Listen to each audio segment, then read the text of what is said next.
Bonjour à tous, j'espère que vous allez bien. Voici notre deuxième leçon. Aujourd'hui, on va travailler l'expression de la cause et de la conséquence. Observons ensemble notre exemple. Commençons par la première phrase. Je ne sors pas car j'ai la Covid-19. On pose la question, pourquoi je ne sors pas? Car j'ai la Covid-19. Pour quelle raison je ne sors pas? Car j'ai la Covid-19. Donc, c'est-à-dire, c'est à cause de la Covid-19 que je ne vais pas sortir. Je vais rester chez moi. Donc, le rapport logique exprimé dans cette phrase est la cause. C'est quoi la cause? La cause, c'est ce qui provoque une action ou un phénomène. Et pour exprimer la cause, on pose la question pourquoi ou pour quelle raison. Comme vous pouvez le constater dans le premier exemple, nous avons utilisé une conjonction qui est car ou tout simplement un mot de liaison. Je peux remplacer le mot car par un autre mot exprimant toujours le même rapport. Je peux dire je ne sors pas parce que j'ai la Covid-19. C'est toujours la cause.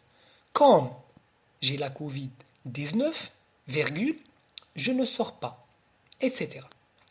Passons maintenant au deuxième exemple.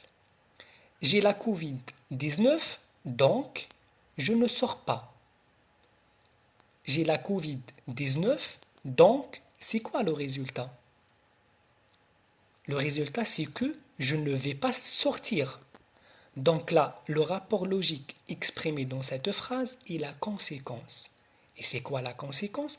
La conséquence, c'est ce qui correspond à un résultat. Je peux remplacer dans ce cas-là donc par un autre mot de liaison, par une autre conjonction. Et je peux dire j'ai la Covid-19, alors le résultat, je ne sors pas. J'ai la Covid-19, c'est pourquoi, quel est le résultat? Je ne sors pas. Voilà, on va faire le point ensemble. Voilà, faisons le point. La cause est ce qui provoque une action ou un phénomène. Elle répond à la question pour quelle raison ou pourquoi. Pour exprimer la cause, on emploie car, parce que, puisque, comme, à cause de, grâce à, mais la cause, quand j'emploie grâce à, la cause doit être positive. Par exemple, j'ai pu le faire grâce à son aide. Dans cette phrase, la cause est positive. En raison de, vu que, etc. La conséquence correspond à un résultat d'une action, c'est-à-dire à ce qu'elle entraîne.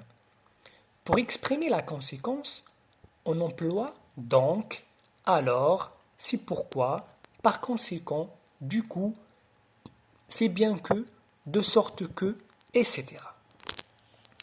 Je vous ai préparé, comme toujours, un petit exercice à la fin. Et le travail, bien sûr, sera noté. Consigne. Trouve ce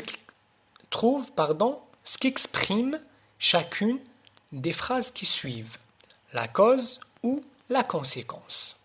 C'est-à-dire, vous allez dire est-ce la cause ou la conséquence.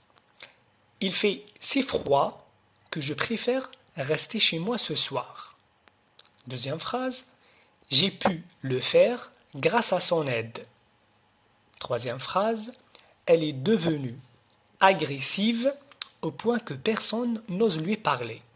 Quatrième phrase, comme il fait nuageux, je vais me promener dans l'arrière-pays. Cinquième phrase, étant donné que tu triches, je ne jouerai plus jamais avec toi. Et la dernière phrase, il n'a pas voulu nous répondre, alors nous sommes partis fâchés. Merci pour votre attention. et à très bientôt.